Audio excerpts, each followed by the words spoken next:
新营区公益病台行善团对着弱势家户照顾是有目共睹。行善团副团长、台湾农业科技股份有限公司董事长，同时也是新营产业园区厂商协进会理事长魏千云，每下工业区内各会员厂家，包含台湾农业科技股份有限公司、地宝工业股份有限公司、长崎铝业股份有限公司、国景毛毯股份有限公司等爱心厂家共同参与爱心年菜发送的善举，照顾在地弱势民众，让大家会当过一个暖心好年。真欢喜哦！今仔日吼会当互咱新营公所甲区长因遮吼会当联合起来吼，做一个公益的活动吼。阮新营产业园区真欢喜会当有这个机会啊，阮伫咧遮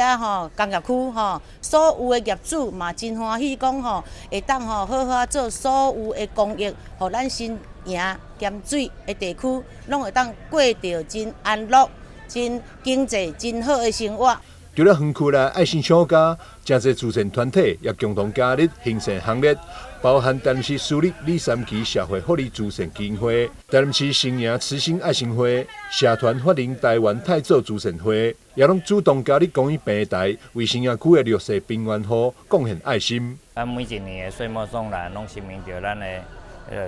新营产业园区，咱的魏董事长也是咱的迄种产业园区的理事长的响应。然后召集着咱所有产业园区，咱这成功的企业主，用迄种取之社会、回归社会的爱心，阮来做这个抛砖引玉，就是会当伫今年内底，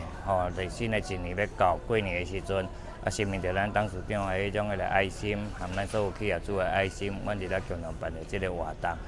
当来互咱的所有咱的新营这边遮，佮兼这边遮，咱的弱势户，拢会当过着一个好的年，伫过年的这个过程中内底，会当来感受到咱社会温暖。区长汪正祥表示，岁末送暖公益活动不仅是一次性的活动，而是希望借由公益平台整合公司部门的资源，和有限资源发挥到上大效益。也希望这款的善举会当抛砖引玉，一档搁一档，和爱心不断扩散，形成更侪善的效益，持续关怀甲团爱。记者张秀仪采访报道。